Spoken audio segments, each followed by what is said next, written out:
Hello, my friends, fellow sports fans, and butt kickers. Today, I'm going to tell you why you always see me wearing shoes. There's this idea permeating the culture today that the shoes that are being manufactured by various companies are destroying the feet of the people who wear them. This may be partly true, but it's not 100% true. Along with that, there's a whole host of other mythologies that are being propagated regarding wearing shoes, not wearing shoes, or wearing minimalist shoes. Before I give a little bit more detail, I want to go on record and say that I am not against minimalist shoes, nor am I against the five-finger Vibram shoes, etc. I own all of these type of shoes, and I've worn them, and I've noticed some benefits. But I've also noticed some big-time detriments. They aren't all that you have been told they are. One of the first ideas is that you're going to have stronger feet if you don't wear shoes, or you're going to have stronger feet if you wear minimalist shoes. Well, how about taking responsibility for what you do with your feet inside your shoes?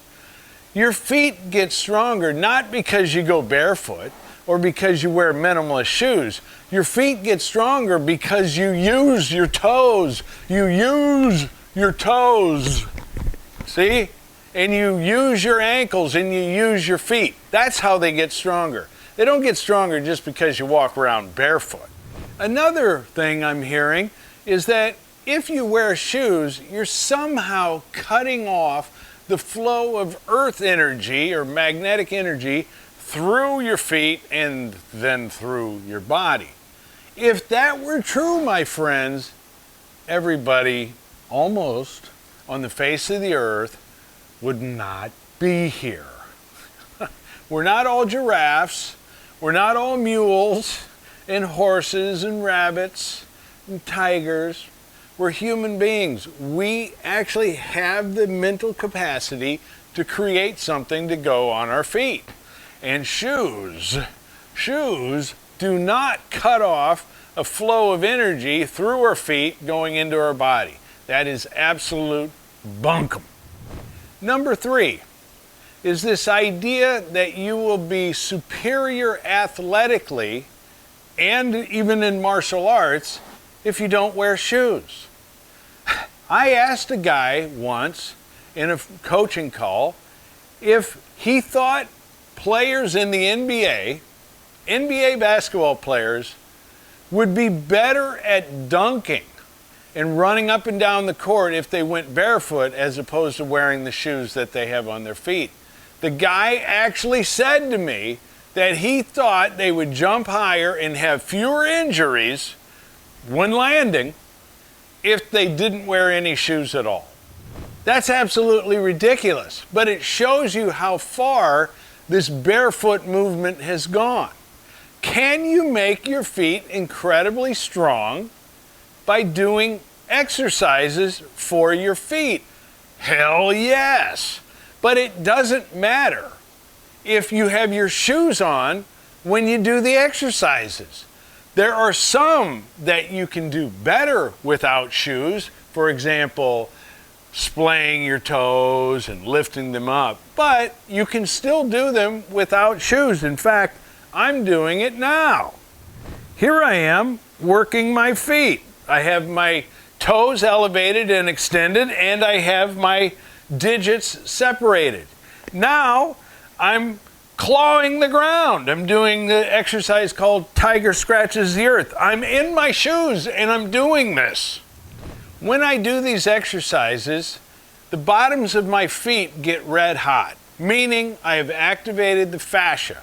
I've activated the tendons and ligaments of the foot. And my feet feel more comfortable doing this exercise in my barefoot, with bare feet, with shoes on.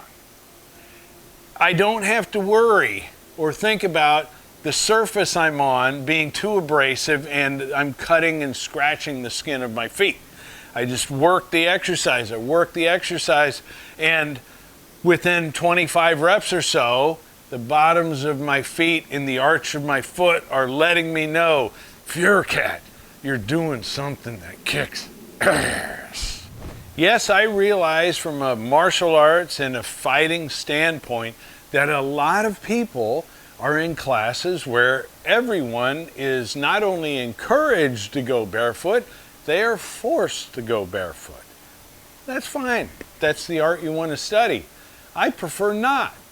I want shoes on my feet. And furthermore, when it comes to fighting, look at the advantages, not the disadvantages. Look at the advantages of wearing shoes. When you have dress shoes on, for example, think about how much harder you can kick somebody. Think about the edges of the shoes, the inside, the outside, the heel, and the toe. There's a reason that the military wears steel-toed boots. There are advantages to wearing shoes.